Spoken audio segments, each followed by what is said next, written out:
Let's see. Art, Arizona. You're on the Wilkow Majority. Hello. How are you, sir? Fine. How are you?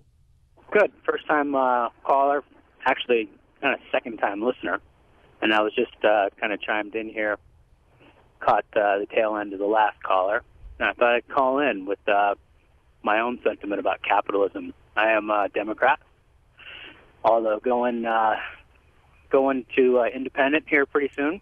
But I want to say that I think capitalism, the same driving force that drives innovation and allows us to live in a modern society, if unchecked, actually leads to what we've been experiencing the last few years, and that's... Well, hold on. I'll disagree. When was the last time you actually think you lived with unchecked capitalism?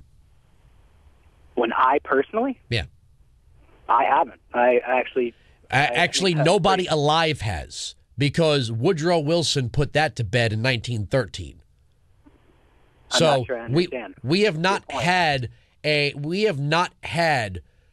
as you call it, unchecked capitalism since the Industrial Revolution. We have not had unchecked capitalism. When would you find a time in the history of the United States when we had unchecked capitalism? I'm sorry, but have you not been paying attention in the last 3 years? Do you think the economic meltdown was because of... There was no Security and Exchange Commission through that time, or Federal Trade Commission, or congressional oversight. That's the check on capitalism right there. There wasn't oversight. There absolutely was. The problem is you've got Democrats who have just either ignored or made peace with the oligarchy.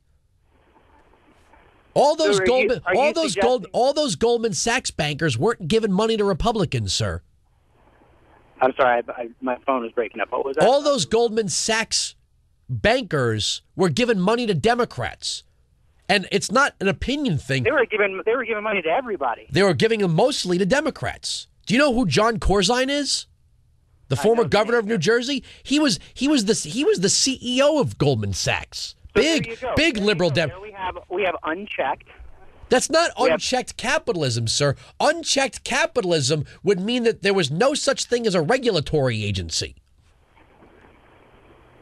Clearly, the regulatory agency is not working. Would you not agree with that? Who's running these regulatory agencies? That's irrelevant. It's not working. Why? There's no need to. So you want fingers? We agree that it's not working. If it's not working, it's not working because the people who claim this animosity towards capitalism are the ones feeding at the trough, sir. I think everybody's feeding. Let's go like this. I'm a Democrat, and I'm saying that Democrats. You told me you're a Democrat. That means nothing to me. Who is the last poor Democrat to get elected? John Edwards. John Edwards was a pretty poor guy, right? Who was the last Republican that was poor to get elected? Republicans don't claim the mantra of the nobility of poverty. You're getting a little heady. No, you're just not keeping up with me. I am evolving. What I see Art, I am evolving. I am taking your thoughts to the logical conclusion. You're just not walking in stride here. No, I'm walking in stride with you. You have yet to agree that I want you, but you keep saying you're a Democrat. Which one of these Democrats do you think has absolute morality on the economy, on capitalism, on poverty? Who? Perhaps you missed my first statement, and that was that I was going to independent. Fine. Well, call me back when you're an independent. Thank you for the call.